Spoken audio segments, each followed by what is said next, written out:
আসসালামু আলাইকুম। আমার চ্যানেলে তোমাদের সবাইকে আরও একবার ওয়েলকাম জানিয়ে আজকের ভিডিওটি শুরু করছি। কাছে এবং দূরে যেখান থেকে আমার ভিডিওটি দেখছো, আশা করছি আল্লাহ তাআলার অশেষ রহমতে সবাই খুব ভালো আছো। আলহামদুলিল্লাহ, আমরা অনেক ভালো আছি।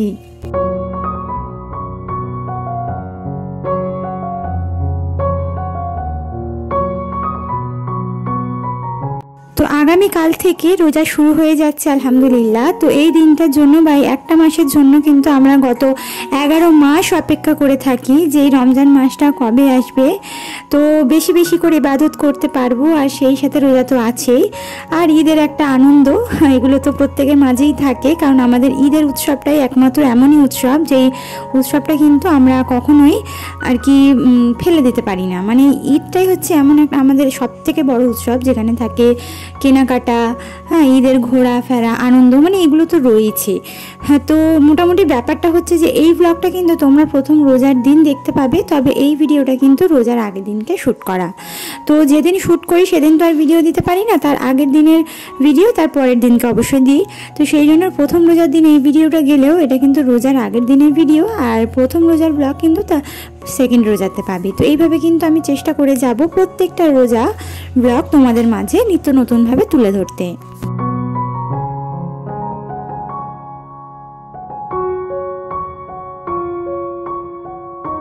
তো আজ থেকে 15 দিন আগে, মানে শবে বরাতের কয়েকদিন আগে বা পরে আমার ঠিক মনে নেই, ঘরদোরটা ক্লিন করেছিলাম। তো বেশ কয়েকদিন হয়ে গেছে। তো কাল থেকে রোজা পড়ে যাচ্ছে, তো ভাবলাম কেমন শরীর থাকবে না থাকবে, রোজা করব, সাথে একটু ইবাদত রয়েছে, এগুলো তো রয়েছে। তো সময় পাবো কিনা জানি না, তাই ভাবলাম রোজার আগের আগের দিনটাকে বেশ কাজে লাগিয়ে নিতে পারি ঘরদোরটা ক্লিন করার জন্য।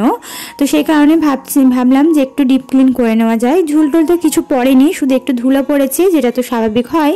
তো সেই ধুলোগুলো একটু হালকা করে ক্লিন করে বেডশিটটা চেঞ্জ করে দিলাম। কালকে রাত্রে মেয়ে আমার হিসু করে দিয়েছে, আর বেডশিটটা প্রায় 4 দিন মতো হয়ে গেছে। আমি 3 থেকে 4 দিনের বেশি না বেডশিট রাখি না, জানো তো।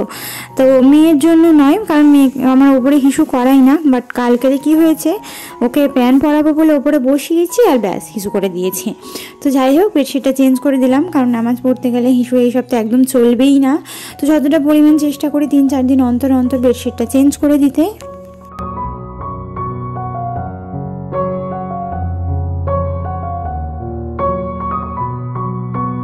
আর সেই সাথে এই ভিডিওর মাধ্যমে, মানে এই ভিডিওর মধ্যে কিন্তু আমি আমার 2-3টে আপু বোনেদের কমেন্টের উত্তর দেব, যারা আমাকে কমেন্ট করেছে। আমি তাদেরকে রিপ্লাইও দিয়েছি যে পরের ব্লগে আমি শেয়ার করব, সেই কারণেই আজকের ভিডিওতে সেই উত্তরগুলো দেব।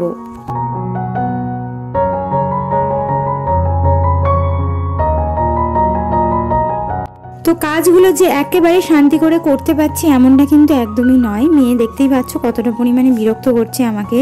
তো বিরক্ত করলেও কিছু করার নেই, আজকের এই বিরক্তি নিয়ে আমি কাজটা করতে পারছি। কাল থেকে রোজা করলে বিরক্তি নিয়ে কোনোভাবে এইসব কাজ করা আমার পক্ষে সম্ভবই না, কারণ রান্নাবান্না টুকিটাকি তো হাজবেন্ড যেহেতু রোজা করতে পারবেনই না, উনি সকালবেলায় কাজে চলে যান, রাত 12টার সময় বাড়িতে আসেন। আর সবথেকে বড় কথা, উনি স্ত্রীর কাজ করেন, প্রচণ্ড গরম হয়, তো সে কারণে উনি পারেন না। তবে যেদিন ছুটি থাকবে ইনশাল্লাহ করবেন। হ্যাঁ, তো সে কারণে কিছু করি আর না করি রান্নার টুকিটাকে হালকা ফুলকা মেয়ের জন্য তো করতেই হবে। তো সে কারণে এগুলো সামলানোর সাথে ঘরদোর ক্লিন করা, সংসারের কাজ, মেয়েকে সামলানো, খাওয়ানো দাওয়ানো, এগুলোই তো রয়েছে। এগুলো করে নিয়ে তারপরে হয়তো শরীরের মধ্যে এতটুকু এনার্জি থাকবে কিনা জানি না যে ঘরদোরটা ক্লিন করব। তো সেই কারণেই আর কি আগাম ঘরটা একটু ক্লিন করে নিলাম।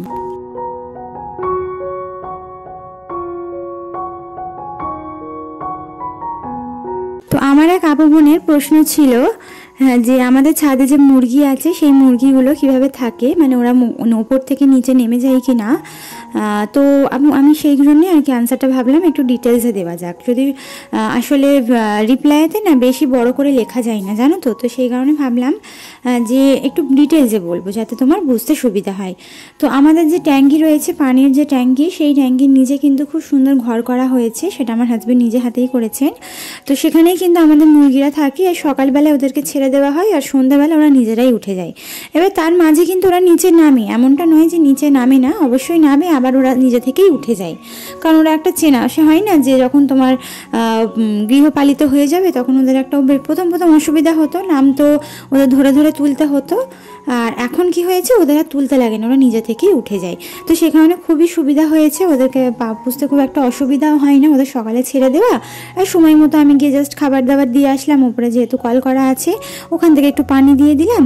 আর এটাই, আর মাঝে মাঝে ছাদটা 2-3 দিন ছাড়া ঝাঁট দিয়ে দিই, যেহেতু ওরা ছাদের মধ্যেই ঘোরাফেরা করে, পটি করে, তো সেই কারণে। তো এইভাবে কিন্তু ওরা ছাদের মধ্যেই থাকে। আর ডিম পাড়ার ক্ষেত্রে কিন্তু ওরা গোয়াল মানে ওই যে আমাদের ওদের যে ঘরটা রয়েছে ওই ঘরের ভেতরেই ওরা ডিম পাড়ে। তো কোনোদিন একটা দেয়, কোনোদিন দুটো দেয়, কোনোদিন দেয় না, তো এভাবেই চলতে থাকে আর কি।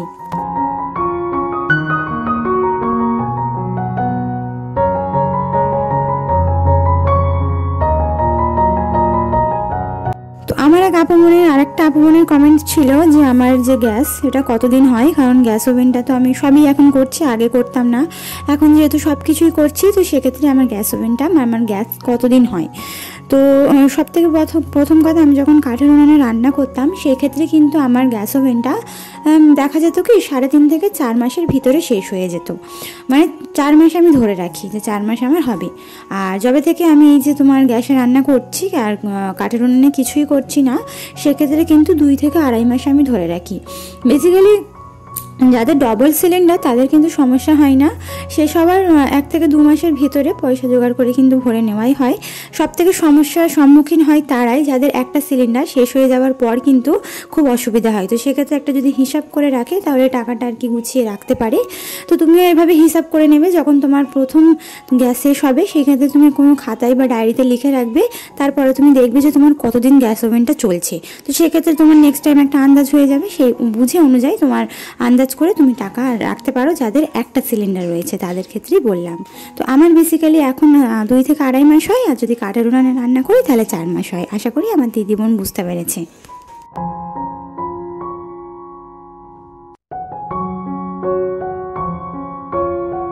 আমার দিদিমণির কমেন্ট ছিল যে আমি আমার মেয়েকে গ্রাই ওয়াটার কেন খাওয়াই, কতটা খাওয়াই, তো খাওয়ালে কোনো অসুবিধা আছে কিনা। একদমই না, গ্রাই ওয়াটার খাওয়ানো খুবই ভালো একটা জিনিস।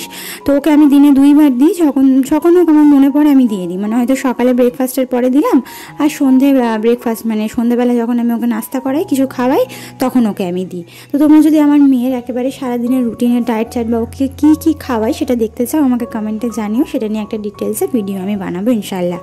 তো ওকে দিনে 2 বার দিই, আর কতটা পরিমাণে দিতে হবে সেটা তো গ্রাই ওয়াটারের উপরে লেখাই থাকে যে কত মাসের বাচ্চাকে কতটা পরিমাণে দিতে হবে। তো এই ক্ষেত্রে কিন্তু ও যেহেতু এখন সব কিছু ওকে টুকিটাকি খাওয়াচ্ছি, তো যাতে গ্যাসের সমস্যা না হয় বা পেট ব্যথা এরকম কোনো সমস্যা না হয় সেই কারণে কিন্তু দিনে 2 বার ওকে আমি খাইয়ে থাকি।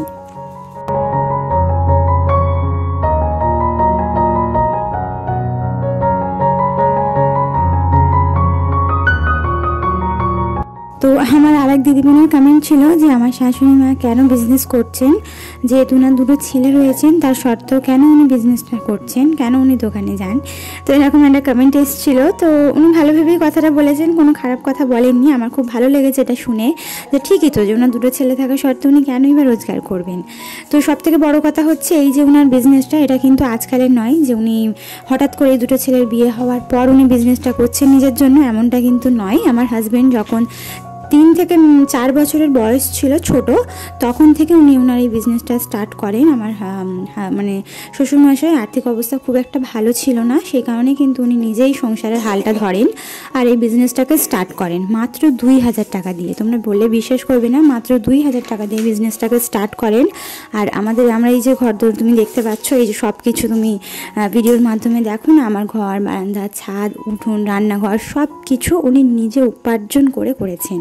তো আমার কাছে সব থেকে বড় এক্সাম্পল একজন সাকসেসফুল ওমেন হিসেবে কিন্তু আমার শাশুড়ি মা। ওনাকে দেখেই আমার শেখা যে উনি কতটা পরিমাণে পরিশ্রম করে, সেটা আর বলে বোঝানোর নয়।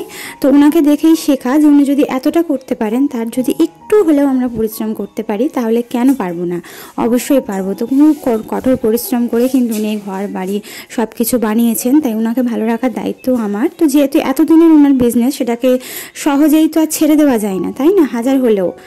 তো সেই কারণেই আর কি উনি এখন যেহেতু বিজনেসটা একটু অতটাও হাই লেভেলের নেই, একটু কমে গেছে, তবু যে কোনো জিনিস এখন যেহেতু ওনার বিজনেসটা 26 থেকে 27-28 বছরের হয়ে গেছে, সেই বিজনেসটাকে কিন্তু ঝট করে বন্ধ করে দেওয়াটা কোনোভাবেই সম্ভব নয়। তো সেই কারণে আর কি উনি চালিয়ে যাচ্ছে। তো ওনার ইচ্ছা মতো উনি করতে থাকুক, আমরা তো বারণ করতে পারি না। তো আমাদের যতটুকু কর্তব্য আমরা ততটুকু করে যাই আর কি।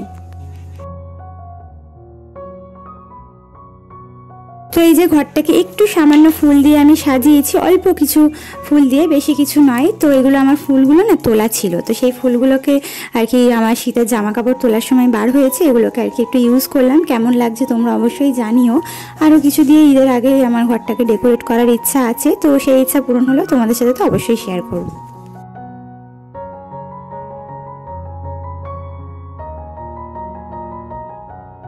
যেহেতু ঘরদোর ক্লিন করতে করতে মেয়েকে গোসল করে খাওয়াতে অনেক লেট হয়ে গেছে, আর মা আজকের বাড়িতে নেই, মা বাপের বাড়ি গেছে আর হাজব্যান্ড কাজে গেছেন। তো কি করব, তাই ভাবলাম একটুখানি চালের ডালের খিচুড়ি করে নিই, পাঁপড় ভাজা করে নিই, পেঁয়াজ দিয়ে দুপুরের খাওয়া দাওয়া হয়ে যাবে। তো এটা দিয়েই কিন্তু আজকে দুপুরের খাওয়া দাওয়া করলাম, যেহেতু একদম সিম্পল করেছি। মেয়েকেও খাইয়ে দিয়েছি, আমিও খেয়ে নিয়েছি।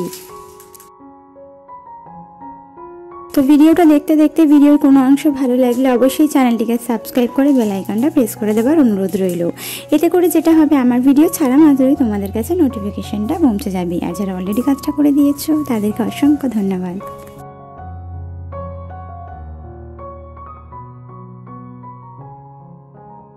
তো আজকের ভিডিওটা এ পর্যন্তই ছিল। আশা করছি পরবর্তী ভিডিও পর্যন্ত তোমরা সবাই সুস্থ থাকবে, ভালো থাকবে। আল্লাহ হাফিজ, আসসালামু আলাইকুম।